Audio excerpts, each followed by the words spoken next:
Bonsoir à tous, bienvenue sur D8 pour cette nouvelle édition de Voyage au bout de la nuit. Aujourd'hui, je vais poursuivre la lecture du conte philosophique de Montesquieu qui s'intitule Histoire véritable. J'en étais à la fin du chapitre 2, je vais donc poursuivre cette lecture et n'hésitez pas à réagir sur les réseaux sociaux avec le hashtag VBN. Merci beaucoup.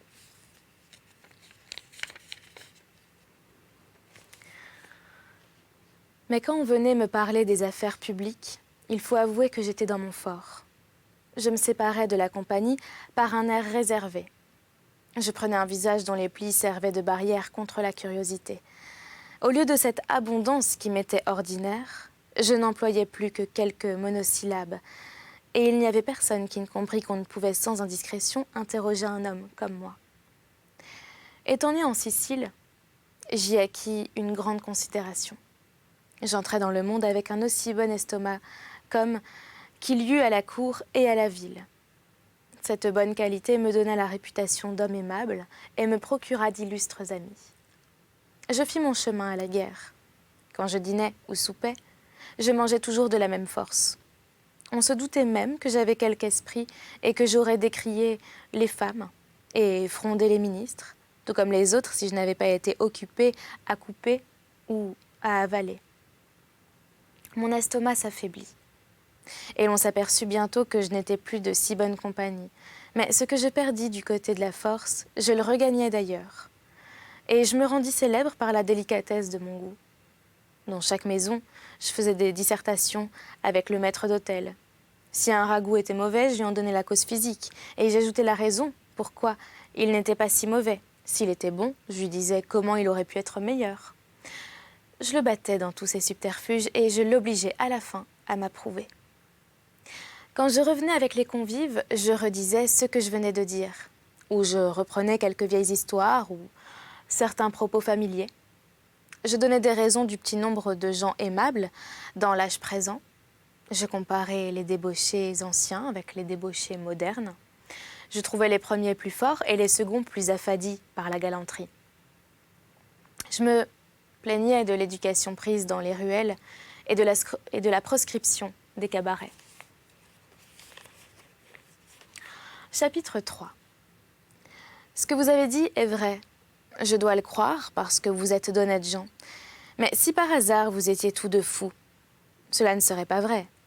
Mais moi, je vais raconter à Dioclès des choses que j'ai vues et que tout le monde peut avoir vues, comme moi. Des choses que j'ai entendues et que tout le monde peut avoir entendues, comme moi. Vous savez que dans la ville d'Abdère, les femmes tombèrent dans un genre de folie qui les portait à se montrer toutes nues. Et l'on ne pouvait plus les obliger à cacher des choses que la pudeur dérobe à tous les regards. Une maladie à peu près semblable parut il y a 10 ans à Athènes, mais elle n'eut pas précisément les mêmes effets. C'était l'âme qui voulait se montrer toute nue. Tout le monde parlait de soi avec une naïveté si singulière qu'on disait les choses même qu'on avait le plus d'intérêt à ne pas révéler. Ce n'était pas le sentiment de pudeur qu'on avait perdu, mais l'artifice qui fait que l'on se montre autrement que l'on est. Soit qu'on exagère ses vices ou ses faiblesses pour faire voir qu'on ne les a pas, soit qu'on diminue ses vertus pour faire voir qu'on a celles qui ornent toutes les autres. On ne peut mieux comparer l'état des Athéniens pour lors qu'à celui où nous sommes, quand dans nos songes, nous révélons toutes les choses que nous avons dites et que nous avons faites. Ainsi, l'on ne dissimulait rien, chacun croyait parler à soi-même. Le bruit de cette maladie s'étant répandu chez les villes grecques, un grand nombre d'étrangers vinrent à Athènes. Mais les magistrats, ne leur voulant pas donner le spectacle des faiblesses de leurs concitoyens, leur firent fermer les portes. Je vous avoue que je fus bien étonnée quand je fus femme pour la première fois. Et ce qui me rendit la chose plus touchante, c'est que je commençais par être une femme de 25 ans. Une autre de cet âge ayant perdu l'esprit, mon génie obligea mon âme d'aller remplacer la sienne et il me fallut prendre ce corps-là. J'étais dans un état de langueur, mais peu à peu mes forces revinrent. Je me ranimais à la vue de quelques rubans et d'un miroir que je vis sur une toilette. Un jeune homme qui vint me dire que depuis longtemps il m'aimait, et qui voulait même me le prouver par de certaines libertés qu'il avait, disait-il. Coutume de prendre avec moi me fit tant de plaisir que je n'ai jamais été si charmée. Je vous avoue que je ne laissais pas d'être embarrassée dans le rôle nouveau que j'avais à jouer. À peine eus-je animé ma machine 2 jours que j'entendis dire que j'étais depuis longtemps brouillée avec tout mon voisinage, que j'avais tenu de certains discours de quelques femmes, que j'avais eu de mauvais procédés avec d'autres. Et 2 hommes juraient qu'ils se vengeraient de moi et m'insulteraient partout où ils me trouveraient. Mon mari vint de la campagne, et je vis d'abord à son air chagrin et grondeur que j'avais des fautes à expier. Pour comble de malheur, il trouva dans la poche d'un habit que je ne savais pas avoir des lettres qui n'étaient pas de mon bail. Elle lui apprenait des choses que j'ignorais et qui lui étaient bon qu'il eût ignoré aussi. Il entra avec moi dans d'étranges éclaircissements. Il perdait l'esprit lorsqu'il entendait mes réponses qui, à la vérité, sur un pareil sujet, étaient très peu satisfaisantes. Cela se peut, monsieur, mais je ne m'en souviens pas. Mon cher ami, si cela est ainsi, je ne sais pas comment cela s'est pu faire. Je n'ai rien à répondre, mais je n'aurais jamais dit cela de moi. Quand il fut fatigué lui-même de sa mauvaise humeur, nous nous raccommodâmes. Il reprit ses anciennes manières, mais il trouvait les miennes nouvelles. Il ne concevait pas ce que je pouvais avoir fait de cette négative éternelle que je mettais à la tête de tous mes discours, et encore moins comment il était possible que je voulusse la même chose tout un jour. Je le déconcertais bien davantage lorsque je l'aimais. Il était si peu fait à entendre parler chez lui de sentiments qu'il crut toujours que je le jouais. Et il fut si malheureux qu'il aima sa femme quand elle ne mérita point d'être aimée, et qu'il cessa de l'aimer quand elle fut digne de son amour. Ceci vous dévoile bien des choses, mon cher Ayesda. Quand vous verrez des gens dont le caractère est incompatible avec leur caractère même, composez-les de 2 âmes et vous ne serez plus surpris. Je naquis chez les Noirs africains. À l'âge de 7 ans, on me fit l'opération du monde le plus triste et je fus vendue pour servir en Orient dans le palais d'un grand seigneur.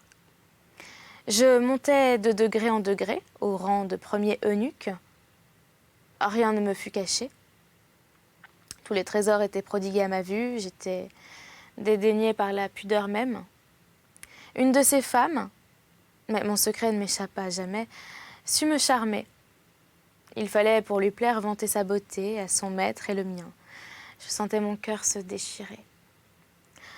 Il fallait, par devoir, l'amener dans ses bras. Et lorsque je la voyais, empressée, ignorée, que je la conduisais et volait devant moi sur ce lit terrible, je l'entendais murmurer ses amours, je sentais un tourment plus cruel que 1000 morts. Je la tirai du lit pour la mener dans l'appartement des bains. Ô Dieu, elle ne me parlait que de ses plaisirs. Je disais à moi-même, tous ces esclaves, ces femmes et moines ne sommes que les ministres des délices d'un seul. C'est pour les sauver qu'une main barbare m'a mis dans l'état où je me vois. Je suis tourmentée pour qu'il soit plus tranquille. Il nage dans les plaisirs, il jouit pour jouir encore. Et moi, bien loin de posséder, je n'ai pas seulement d'idées que je ne trouve vaines, ni de désirs dont je ne sente aussitôt l'illusion. Mon génie, qui voulut me faire une grande leçon, fit changer de demeure à mon âme. J'animai le corps de mon maître, et son âme anima le mien. Mais j'avoue que je ne me trouvais guère plus heureux lorsque j'eus tout, que je ne l'avais été lorsque je n'avais rien. Je me sentis accablée de maladie, de lassitude et de dégoût. La présence d'une femme ne me promettait plus qu'une faiblesse plus grande. Que vous dirais-je de ces amours commencés et finis par l'impuissance, produit infortuné de ce que les sens, qui se secourent, ont de plus recherché, efforts imbéciles de toutes leurs tentatives ensemble, situation étrange où l'on est auprès du comble de la félicité, sans en avoir l'espérance. Je revis celle que j'avais autrefois adorée. Si l'on m'avait dit pour lors qu'il viendrait un jour où sa beauté ne toucherait plus mon âme, Je ne l'aurais jamais cru. Si cette âme avait pu prévoir que les dieux feraient cesser pour elle l'affreux obstacle qu'une main barbare avait mis à sa félicité, elle aurait eu une joie qu'elle n'a jamais sentie. Mais la présence, les regards, les caresses de la plus belle personne du monde, rien de tout cela n'alla à mon cœur. Je me laissai aller dans ses bras. Je n'y trouvais que l'irritation de la langueur même. Et j'eus tout sujet de me convaincre que l'excès du plaisir ne se trouve que dans la modération des plaisirs. Cependant, l'âme de mon maître, accoutumée à ne se rien refuser, portait le corps qu'elle avait à des entreprises bien extraordinaires pour le sérail. Et le nouvel eunuque osait à tous les instants montrer des désirs. J'ordonnais des châtiments sévères, mais j'étais arrêtée par une certaine pitié pour mon ancien corps, tout noir, tout affreux, tout mutilé qu'il était. J'avais pour lui de la sympathie. Les mystères de la métempsychose, une fois bien connus, mon cher Ayezda, expliquent presque tous les effets naturels. Vous voyez des femmes charmantes avoir des amants très laids, vous voyez des hommes qui soupirent pour des femmes affreuses. Savez-vous si leurs âmes n'ont point changé de corps? Dans une autre transmigration, je me trouvais être du beau sexe. J'étais de l'île de Chypre et un grand seigneur m'épousa. Il commença d'abord par manger tout son bien. Je ne saurais pas dire comment, car il était ruiné et que personne ne s'en était aperçu. Dans cet état, je me servis des ressources que peuvent donner à une femme des accès à la cour. Je me mêlais des affaires de ceux que la fortune avait éloignés des grâces du prince. Je connaissais les favoris et les ministres et je les voyais souvent. Et pour vous dire le caractère de ces gens-là, leur vanité était flattée, car quand ils pouvaient faire quelques mauvais compliments aux hommes, et elle était flattée quand ils faisaient des politesses aux femmes. Avec les hommes, ils voulaient faire voir qu'ils étaient grands, et avec nous, ils voulaient montrer qu'ils étaient aimables. Pour revenir à moi, j'aimais à demander, mais j'aimais aussi à obtenir quelque chose que l'on me dit. J'allais toujours mon train. Et pour les raisons qu'on pouvait me donner, je n'étais pas bête au point de me piquer de les entendre. Au contraire, après qu'on avait bien travaillé à m'expliquer l'impossibilité de la chose, on était tout étonné que je recommençais à la demander. Me parlait-on de maximes et de règles, je parlais de bienséance et d'égards. Et si l'on venait me dire que la chose était sans exemple, je ne pouvais revenir de mon étonnement de ce qu'on ne voulait pas faire un exemple pour moi. Voilà comment je travaillais à corriger la pédanterie des hommes publics. Et sans cela, de quoi serions-nous devenus? Vous pouvez compter qu'une femme qui n'est que femme ruine un mari par son état si elle ne le ruine pas par ses mœurs, au lieu qu'une autre qui sait se retourner rétablit par ses mœurs une maison qu'elle ruinerait par son état. Voici une réflexion, mon cher Ayezda, que vous prendrez peut-être pour une digression. C'est qu'il ne faut pas s'étonner quand tant de gens courent après la fortune. Il y a très peu d'hommes qui aient de bonnes raisons pour se juger exclus de ses faveurs. Êtes-vous né avec de l'impertinence? Tant mieux. Il ne vous faut qu'un sot pour aller à l'importance, d'où vous volez à l'impudence et vous pardonnez. Êtes-vous né avec de la sottise? Vous voilà bien. On vous mettra dans une grande place pour que vous n'en occupiez que le devant et que le fond en soit toujours vide. Parlez-vous à tort et à travers, vous êtes trop heureux. Vous plaisez par là et à la moitié du monde, et sûrement à plus de 3/4 de l'autre. Votre stupidité vous rend-elle taciturne? Cela est bon, vous serez propre à recevoir le masque d'un homme de bon sens. Allons notre chemin, marchons. On ne saurait nous montrer une route que les fils de la fortune n'aient battue avant nous. Dans la suite, je me trouvais une très jolie créature. Je ne savais pas encore ce que c'était que l'amour et je cherchais à l'inspirer. À l'âge de 12 ans, j'imaginais. À 13, je me faisais séduire. Déjà, j'accordais ce que je refusais, je hâtais ce que je différais et je promettais ce que j'exigeais. D'innocente, je devenais timide. Je me laissais rassurer et tout finissait par des traits d'une très grande hardiesse. Après 15 ans d'aventure à Athènes trop longue à vous raconter, je m'en allai à Éphèse, et pendant 3 mois, je fus si modeste qu'un jeune homme me conjura de l'épouser. J'obtins sur son impatience 15 jours pour me préparer à la virginité. J'y réussis très mal, mais je fus assez heureuse pour donner de la surprise à mon mari sans lui donner de la méfiance. Quand il eut passé ses premiers feux, il sentit qu'il était pauvre, et il agréa que je me misse à la tête de ses affaires. Je repris donc mon premier train de vie, mais j'étais peu considérée car je n'avais encore eu pour amant que des bourgeois. Mais ayant eu le bonheur de plaire à un grand seigneur et ensuite à un homme riche, je fus tout à coup à la mode. Tout le monde voulait m'avoir et moi je faisais l'importante. J'avais de grands airs qui augmentaient tous les jours et je devenais plus chère à mesure que je valais moins. Ma fortune était faite. Je crus ne devoir plus aimer que pour mes plaisirs. Mais je m'y pris si tard que je ne pus guère dire que ce fut aussi pour les plaisirs des autres. Je ne me laissais pas de retenir le titre de belle. À l'âge de 60 ans, je me présentais encore comme une nymphe. L'air de satisfaction qu'on me trouvait et l'ignorance profonde de la perte de mes charmes firent que l'on continua à me dire les mêmes choses. Et comme je ne connus point le moment où l'on finissait de me dire vrai et où l'on commençait à me parler faux, je continuai à me croire toujours aimable. Enfin, mes amants prirent avec moi de si grands airs et ils m'escroquèrent tant d'argent qu'ils m'ouvrirent les yeux et m'apprirent un secret que je n'aurais jamais trouvé de moi-même.